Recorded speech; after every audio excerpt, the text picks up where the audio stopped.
Why do you think they come after you? Because we're black.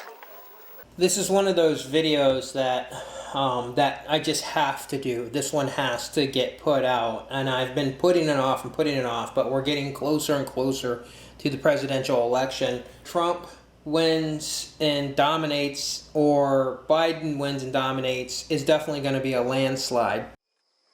I am broadcasting on all AM frequencies. I will be at the South Street Seaport every day at midday, when the sun is highest in the sky. If you are out there, if anyone is out there, I can provide food, I can provide shelter, I can provide security. If there's anybody out there, anybody, please, you are not alone.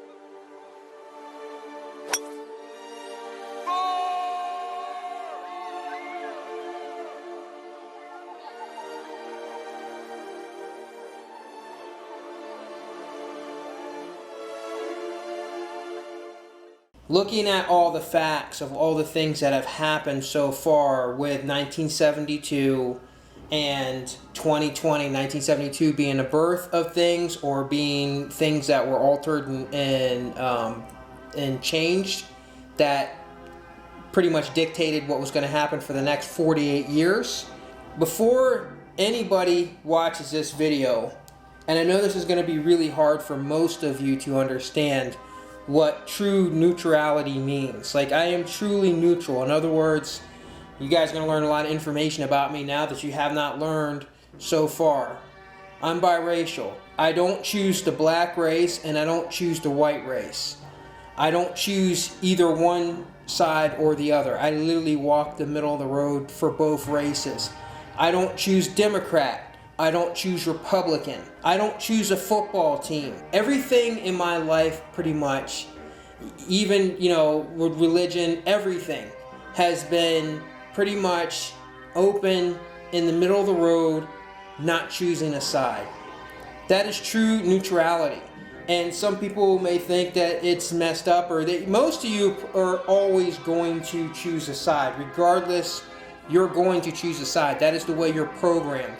It's really hard for you to understand what it's like to be truly neutral, to be down the middle. So when you're watching this video and the stuff that I'm going to be talking about, when I'm going to be telling you and showing you the evidence that shows that Biden is going to win in a landslide, because Biden is Hubert Humphrey and because Trump is Nixon.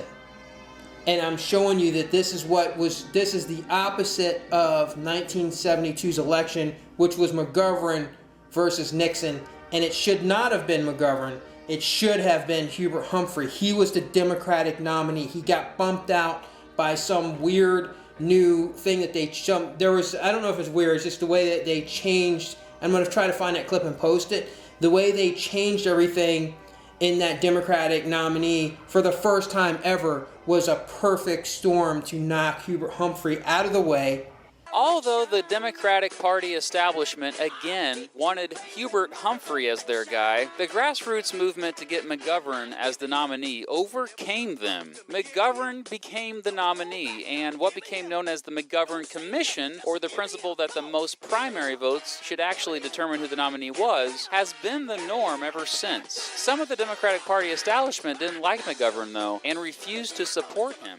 And you're going to see clips where McGovern couldn't even find somebody to be his vice president. So there you go. He couldn't even really find a Democrat to even run with him for vice president. I'm going to show you clips on that. The Democrats nominated Thomas Eagleton, a senator from Missouri, as his running mate. As it turns out, Eagleton had health concerns and was pressured to drop out of the race. After Eagleton dropped out, McGovern had a hard time finding his replacement. He asked 6 different people to be his running mate, and they all turned him down. That's a little embarrassing. This time, McGovern was successfully portrayed as a radical. Opponents said his foreign policy and views on the Vietnam War were unrealistic and that he leaned too far to the left. He did, after all, call for a guaranteed minimum income for the poor. Heading into the election, it just wasn't looking so good for McGovern. It should have been Hubert Humphrey. What would have happened if Hubert Humphrey would have went against Nixon? The before 72,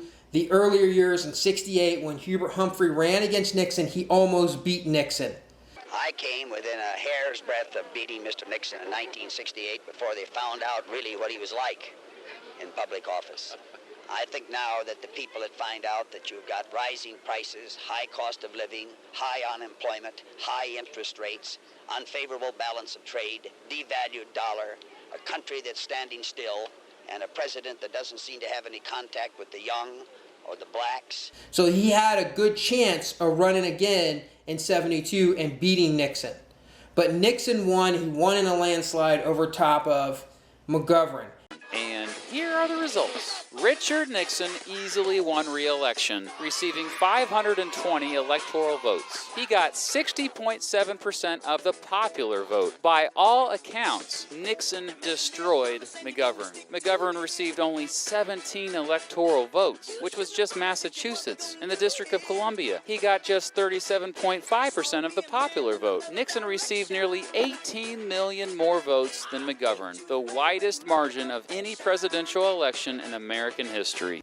Biden is going to beat Donald Trump in a landslide because it is the reverse of 1972 of if Hubert Humphrey would have been. It's the reverse of 1972 where McGovern actually lost in a landslide to Nixon. Another thing real quick before we get into that, I just wanted you guys to take note of this on these presidents, it was just a thing that I just looked up just recently, and you'll see that this is also very strange. What year was Bill Clinton born? He was born on August 19, 1946. George W. Bush was born on July 6, 1946. Donald Trump was born on June 14, 1946. Okay, so in between it there is Barack Obama. Barack Obama was born on August 4, 1961. Okay, so Barack Obama being the youngest one out of all of them. But those last, the last four presidents, three of the presidents are exactly the same age. All three of them born in the same year. What relevance does that have? Well, okay, so the youngest one being 1961, being Barack Obama.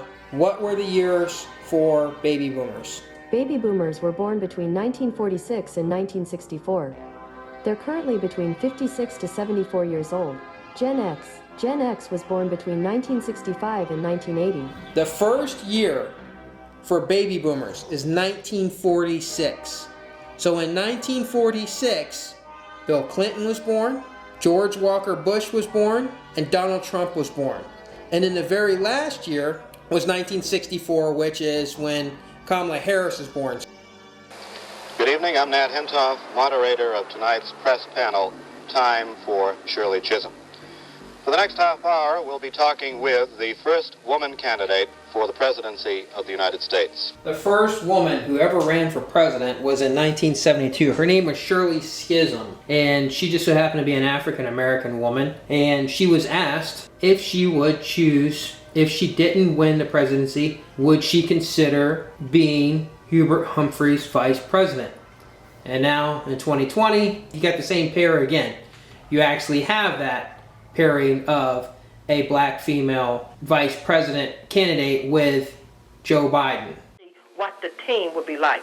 I would be very much interested in seeing who would be with Mr. Humphrey and who will be with Mr. McGovern in terms of the team. The vice presidency in this country is becoming very, very important, and we just can't depend on thinking in terms of the top person on the ticket without giving some consideration to the second person on the ticket. So I am not a person going to make a unilateral decision just on that basis. Would you like to be on Senator Humphrey's team?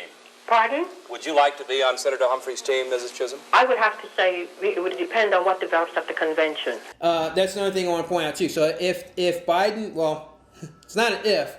When Biden becomes president, if something happens to him and he is no longer and he can't do the job anymore, something happens, which I just pretty much think 2020 is it anyhow.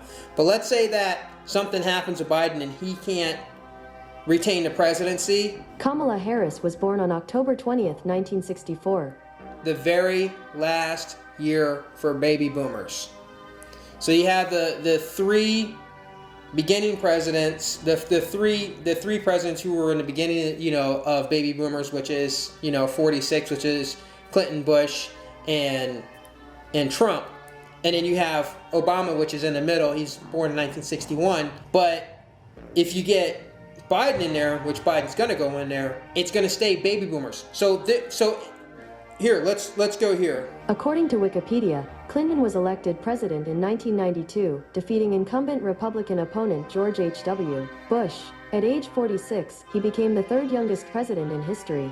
Since 1992, there has been a baby boomer in office. Do you understand how long that is to have one particular? It's insane. Here you go. Let's go to this. Here's a summary from Wikipedia. The oldest person to assume the presidency was Donald Trump. He's the oldest. The oldest. And Biden, by the way, was one of the youngest to ever become senator.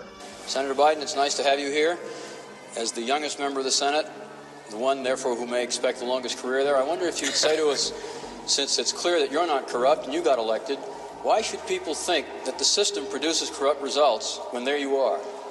Well, I'm not sure you should assume I'm not corrupt, but thank you for that, though. When he becomes president, he's actually going to top Trump, and he's going to be the oldest because he'll be 77 years old. McGovern and Nixon were running against each other in 1972. Trump was under an investigation for racism. In 1972, Trump was under investigation for racism against discrimination against African American people who wanted to rent from him. So in 1972, this is what these two guys were doing. The one was being accused of racism, and the other one was just taking office. You take that and you flip that up to 2020. What is one of the big topics that is going on right now? Biden is out there saying that Trump is a racist. Right now, that's one of the things that they're pushing, is that Trump is racist. That all goes all the way back to 1972. Another thing happened to Biden in 1972, and that was his wife died. Just a week before Christmas 1972, the wife of newly elected Senator Joe Biden and their baby daughter were killed, and their two sons badly injured when the Biden family car was broadsided by a truck at this intersection in Delaware. So not long after he took the House and he became the senator of Delaware, his wife had just died in a car accident. A car accident with his wife and his two kids. He wasn't in the car, and she died. Okay, so Biden was getting this sympathy and this compassion from people all over the country because he just became senator and his wife died. At the same time, he was getting this compassion and people were getting this sympathy for him when he just took this office. Donald Trump was being accused of racism. Now remember, before you guys go down that path of all this and that and this, I do not choose black or white. I do not choose Democrat or Republican. I literally am down the middle. You guys are the ones who are going to choose of wherever, whatever side that you're on. It doesn't matter to me. This is not talking about sides. When I'm telling you Biden is going to win, and I'm going to show you the proof, it's not because I want Biden to win. It's not because I want Trump to lose. It's not because I want Trump to, or vice versa. I don't even care. I've never voted.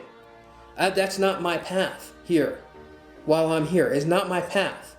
It's not to try to manipulate and change things for whatever the system has set up. A few things I'm going to talk to you about Trump and Nixon and how they've been compared to one another, which has been a lot of comparisons. From the very beginning, when Trump started to run for office, there was already comparisons between him and Richard Nixon.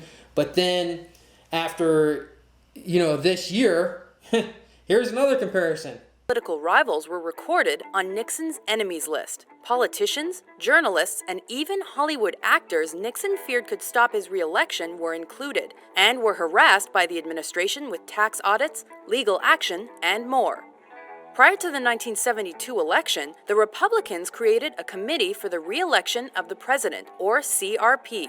John Mitchell stepped down as Attorney General to chair that committee. The CRP used questionable and illegal means to achieve their goal. For example, Mitchell kept a slush fund to subsidize information gathering on the Democrats. Ultimately, a plan was approved to bug and steal information from the Democratic National Committee headquarters at the Watergate Hotel. On June 17, 1972, during the second of these break-ins, the burglars were arrested. Trump and Nixon are very much alike, especially in the impeachment thing. The other thing is, too, when Trump became president, one of the first things he did is he went to China. And he went to go meet with Xi Jinping, the what we call the great dictator of China. And when he was there and he went to meet Xi Jinping, what did this man say? Xi Jinping said that Trump's visit to China reminded him of Nixon's 1972 visit to China. And you know, we're used to scenes like this, but the China breakthrough started with President Richard Nixon. He embarked on his historic visit back in 1972, a move that opened China to the West. So what are the results of President Trump's trip on his legacy? Christopher Cox knows the reaction firsthand. He is President Nixon's grandson. Chris is son of Edward Cox and Tricia Nixon Cox. He's a North Africa and Asian political expert and founder of the financial advisory firm OC Global Partners. Chris, welcome. Your grandfather was basically responsible for bringing China into the modern world. So how do you think he would judge the president's efforts? I think he'd be very impressed by what's going on today with the president's trip, Eric. Here we go. Right away, he compares him to the same year that I keep telling you guys about the 1972 effect, how everything started in 1972. He didn't compare him to any other years with any other presidents. It was Nixon. That's what came to his mind, was Richard Nixon and the year 1972. Do you not see the relevance in all this? All these 1972 flashbacks that people are saying stuff and these things with Richard Nixon and Donald Trump? There's a lot. What happened during that time in 1972 when Richard Nixon went to China, he actually he helped China open up to the world. Before 1972, China wasn't even opened up to the world. And I didn't even know that until just today, until I started doing more research. Actually, what I looked up, and I'm going to play that clip for you, is New World Order 1972. And the first thing that pops up is Richard Nixon. New World Order 1972, his speech where he was telling China that now he wants to bring them to the table for the rest of the world for the New World Order. The Great Wall is no longer a wall dividing China from the rest of the world, but it is a reminder of the fact that there are many walls still existing in the world which divide nations and peoples. The Great Wall is also a reminder that for almost a generation, there has been a wall between the People's Republic of China and the United States of America. In these past 4 days, we have begun the long process of removing that wall between us. We began our talks recognizing that we have great differences, but we are determined that those differences not prevent us from living together in peace. You believe deeply in your system, and we believe just as deeply in our system. It is not our common beliefs that have brought us together here, but our common interests and our common hopes. The interest that each of us has to maintain our independence and the security of our peoples, and the hope that each of us has to build a new world order in which nations and peoples with different systems and different values can live together in peace, respecting one another while disagreeing with one another, letting history rather than the battlefield be the judge of their different ideas. 1972. How do you guys not see this? How can you not see what's going on here? 1972 and 2020. He said about bringing them to the table in 1972 and about them opening them up to the New World Order and opening them up to the world. And what does Donald Trump do? in 2020, he goes meets Xi Jinping, and Xi Jinping says he reminds him of Nixon in 1972. Later on, Trump tries to shut China down, shut them off from the world by saying the coronavirus is the Chinese virus, so that people will stop doing business with China. To be specific, COVID-19, that name gets further and further away from China as opposed to calling it the Chinese virus. Shutting China off from the world. Like I said, in 1972, there was a birth of things and things began, and in 2020, there is an end. What are the other comparisons that we have here? Trump and Nixon were both dealing with riots, race riots. Well, I was actually in the office when I first heard the captain actually came on, and he made an order that the Marines were to report to the forecastle, and all of the African Americans were directed to the chow hall. And at that time, I didn't know what was happening, what was going on, or why that was happening or anything. And once we got there, you heard a lot of different stories. Things just kind of ballooned from that point that, we don't know what's going on, but the blacks is trying to take over, and the blacks were saying that the Marines were trying to attack us. And it was almost like a lighting a match.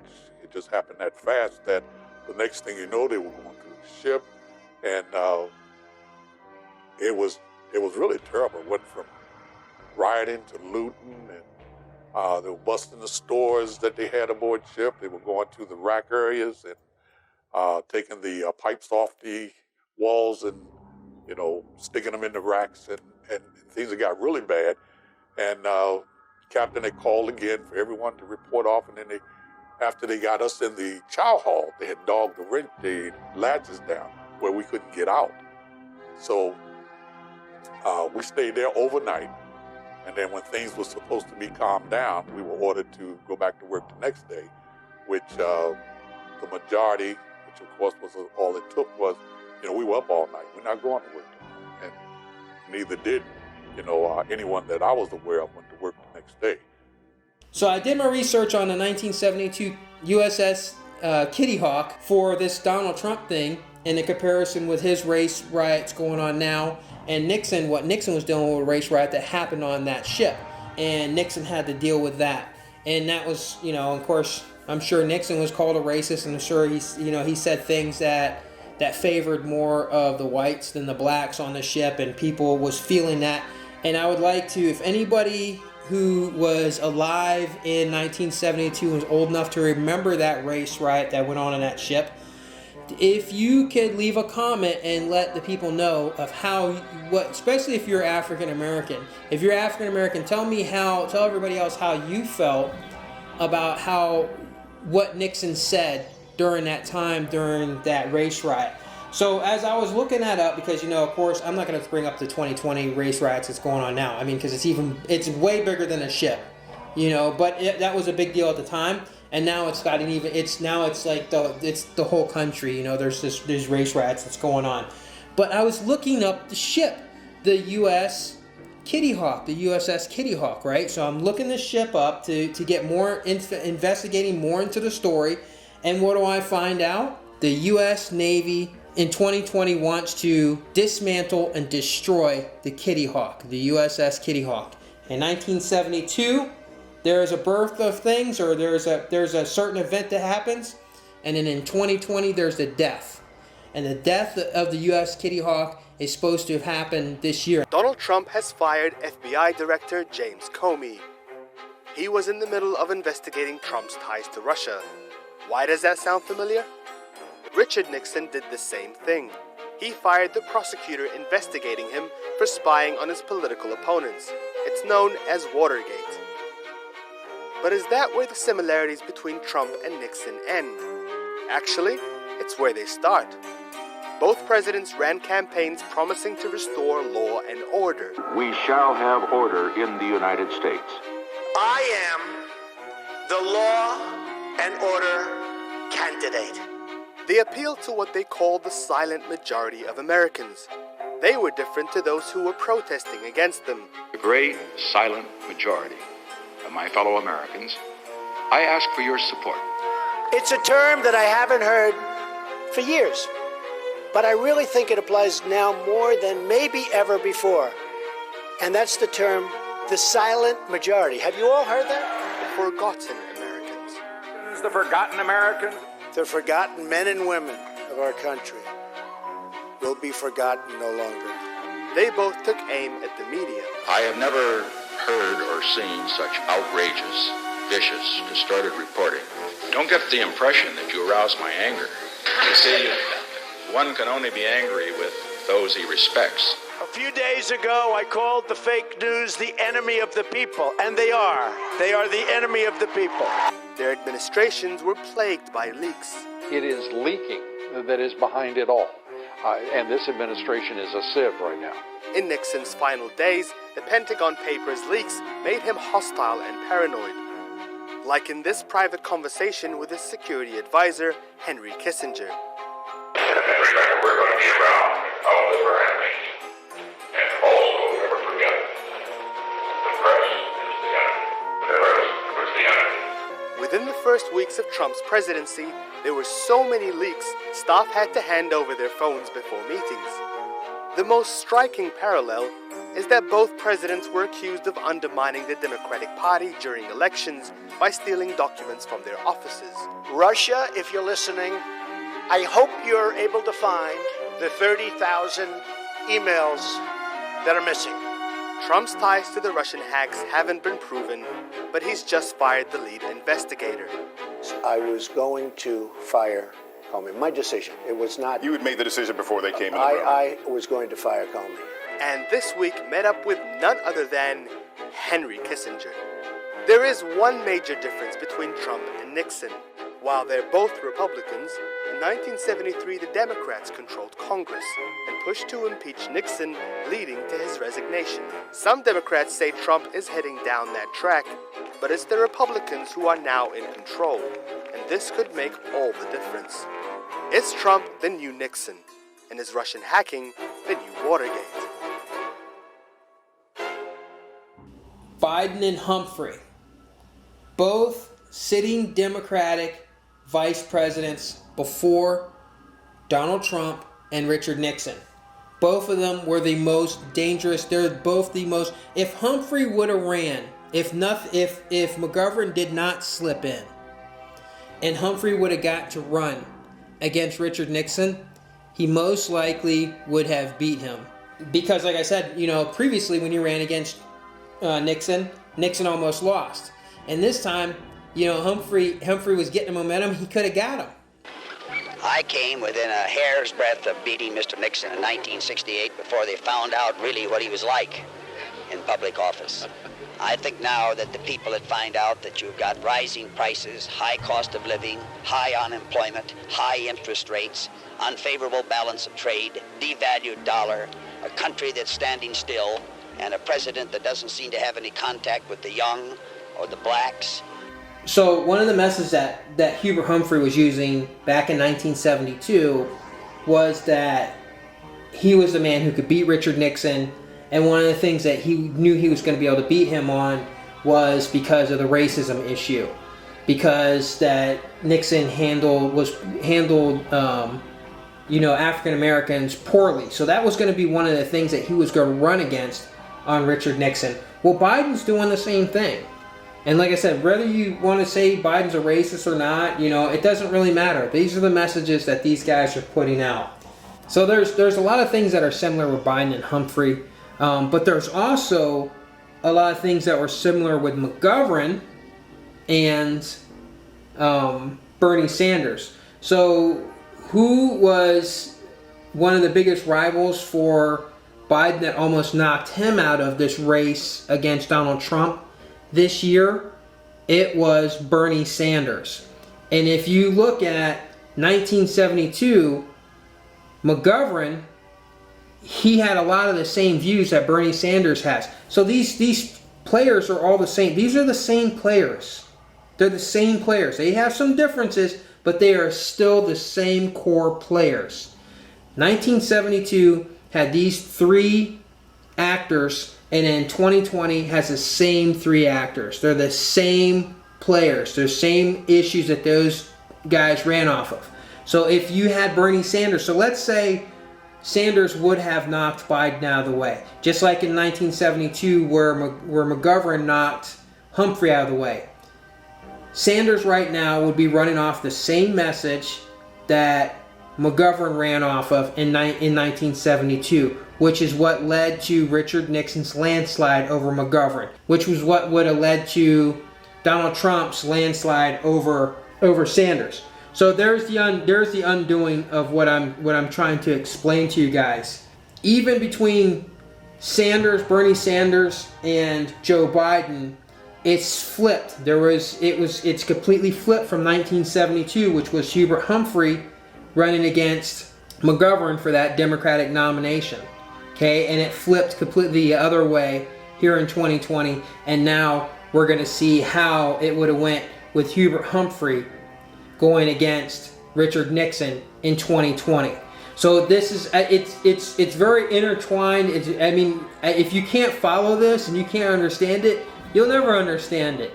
It's not your fault. It's just something that you cannot understand. For those of you who can understand, you will see this very clearly, and you will understand the message, and you will see how things that were done in 1972 are being undone in 2020.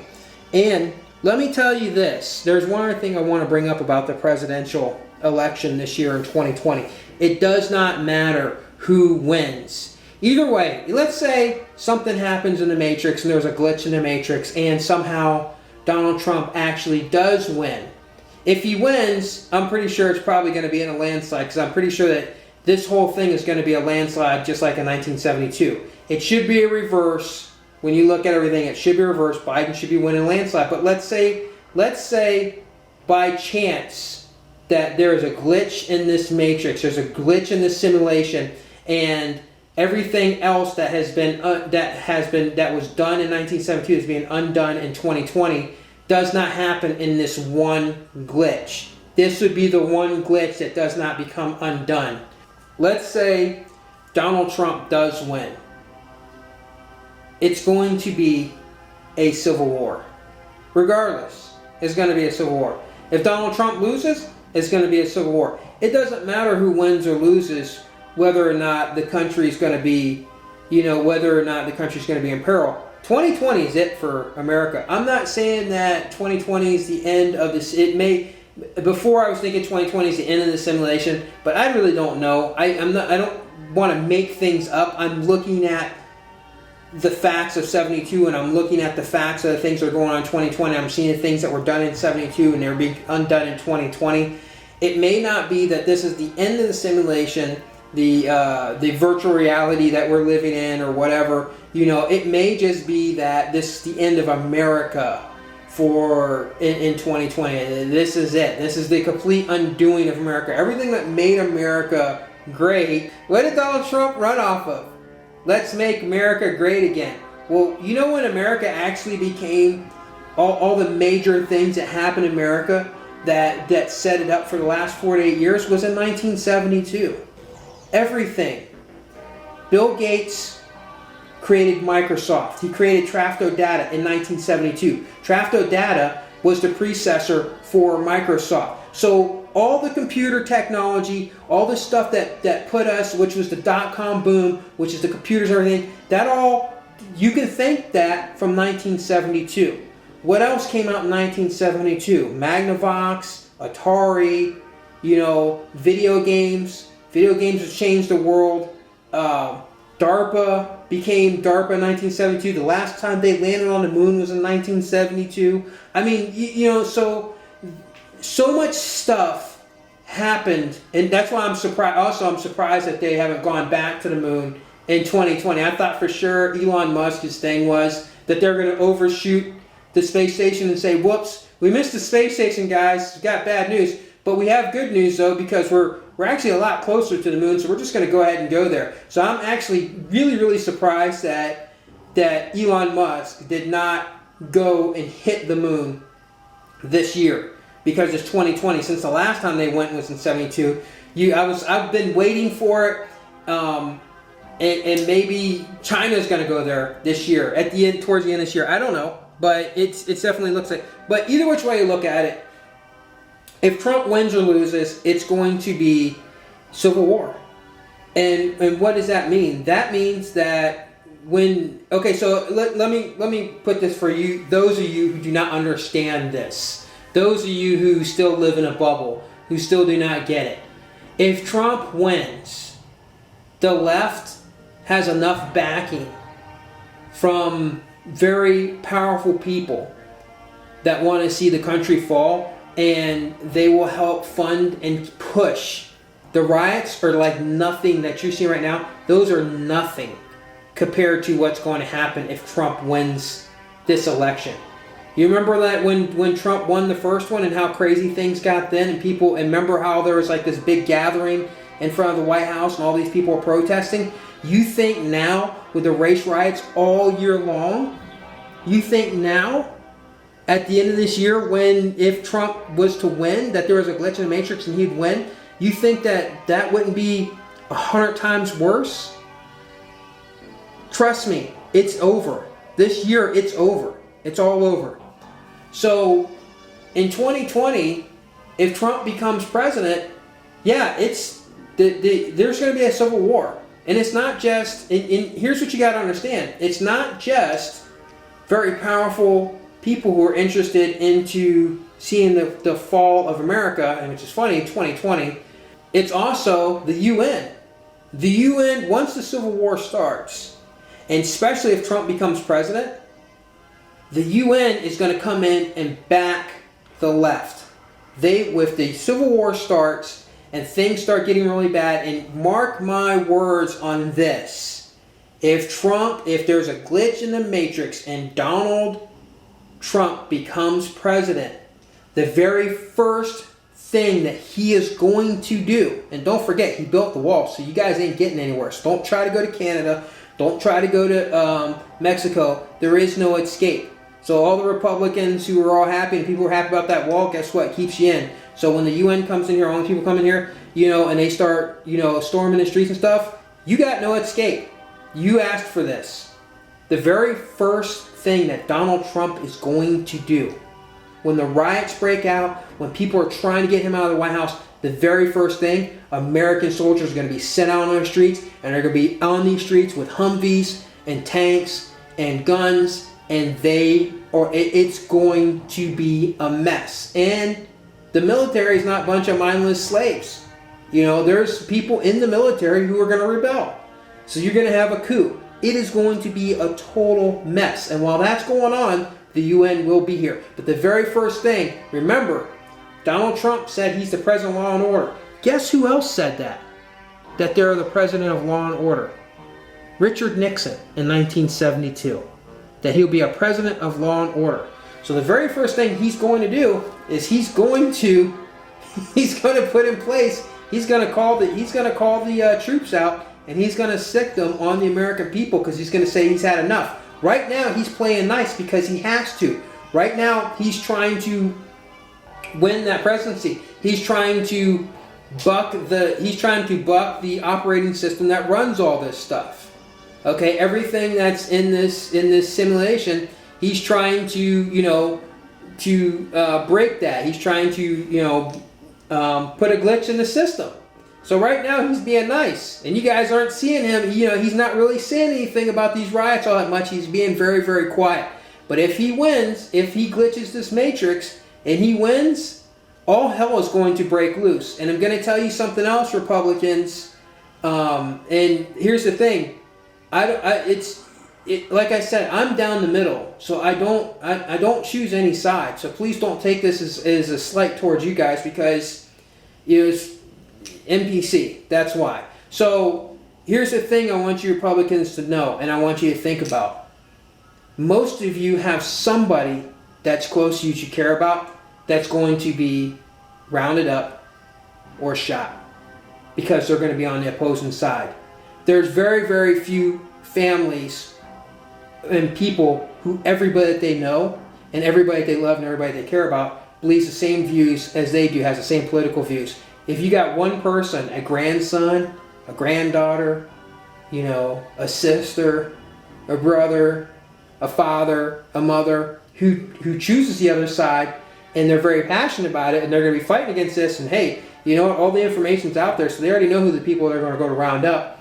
They're going to grab that person. And what are you going to do? What are you going to do? You'll never see them again. At least that's what's going to be in your mind.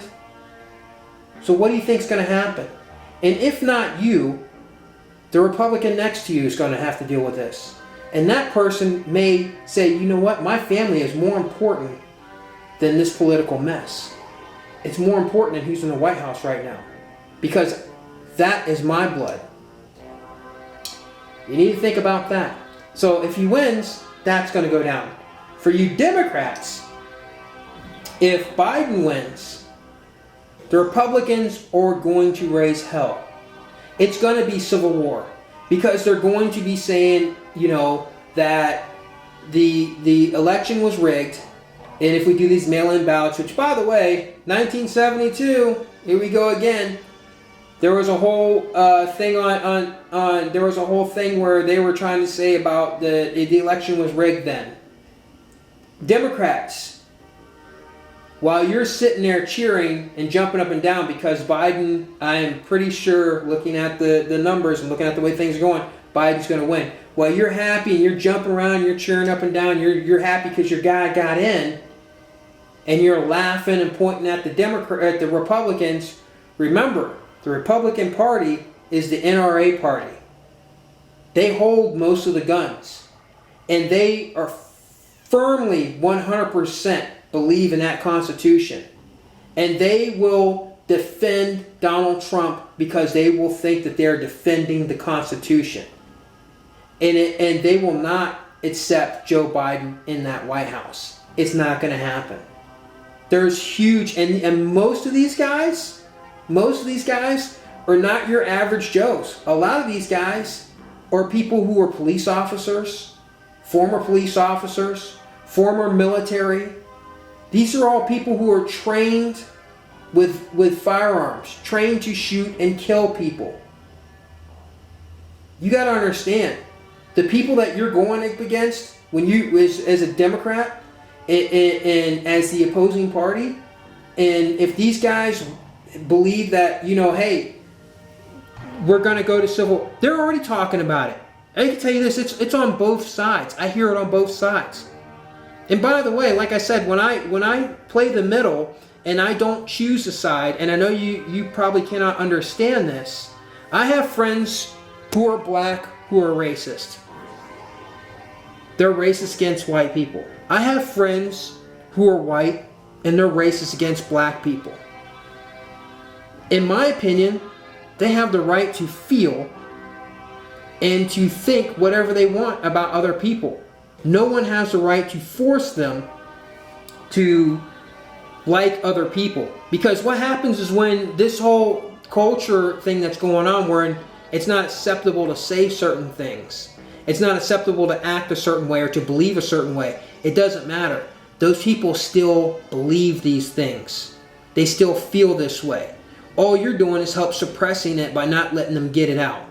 All we can do as me being in the middle, all I do is I hope that both sides will eventually come together and forget their differences and understand, you know, that they're working together. But that's, you know, that's neither here nor there. What does matter, Democrats, if you get your way, which I'm pretty sure the way it looks, Biden is going to win in a landslide, unless something crazy happens. And I know this video is going on a long time because it's very important, but let's say something crazy happens. Let's say something bizarre happens to Joe Biden right before the election. Okay? Then, you know, it doesn't matter either which way you look at it. There's still going to be civil war. There's still going to be a civil war. Because, like I said, Democrats, when Biden gets in there and he wins and you guys are jumping up and down, you're happy because your guy got in, you're laughing, you're pointing your fingers at the Republicans. The Republicans are going to be a bunch of pissed off, gun-toting, angry, constitutional, believing, Bible, a lot of Bible thumpers and stuff, which means they have that whole mindset and everything. and they will do whatever it takes to defend what they believe is right. And what does that mean? Before 2020 is over, there will be a civil war. Before 2020 is over, most likely UN is coming in.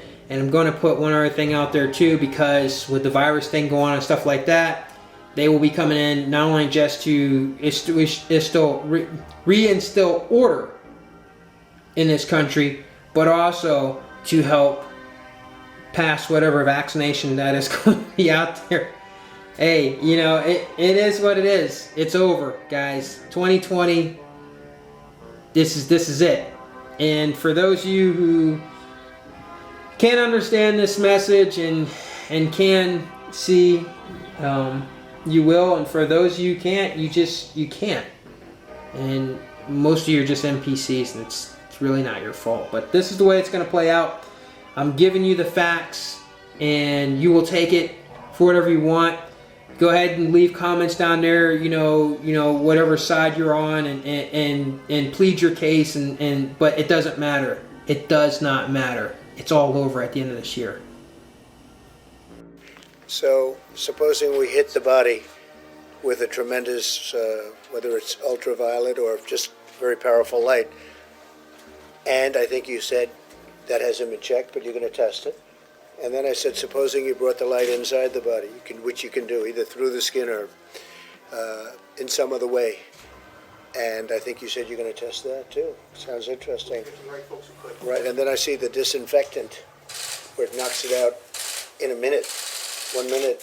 And is there a way we can do something like that by injection inside or almost a cleaning? Because you see it gets on the lungs and it does a tremendous number in the lungs. So it'd be interesting to check that. So that you're going to have to use medical doctors with. But it sounds interesting to me. I would like you to speak to the medical doctors to see if there's any way that you can apply light and heat to cure. You know, if you could. And maybe you can, maybe you can't. Again, I say maybe you can, maybe you can't. I'm not a doctor. But I'm like a person that has a good you-know-what. There was me, that is Alex, and my 3 droogs, that is Pete, Georgie, and Dim. And we sat in the Korova milk bar trying to make up our razoo docs what to do with the evening. The Korova milk bar sold Milk Plus, which is what we were drinking. This would sharpen you up and make you ready for a bit of the old ultra-violence.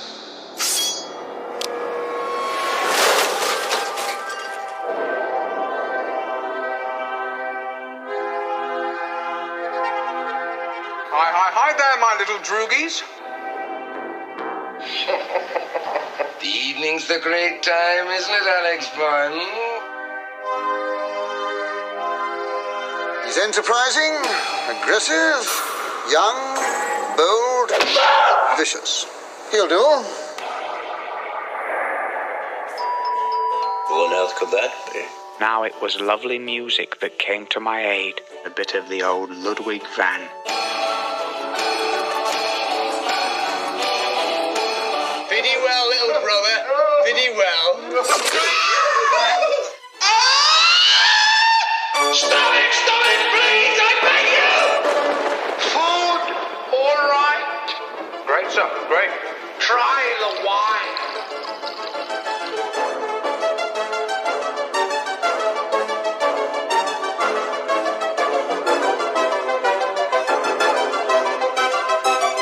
Oh, it was gorgeousness and gorgeosity made flesh. What year did A Clockwork Orange come out? In the United States of America, it was released on February 2nd, 1972.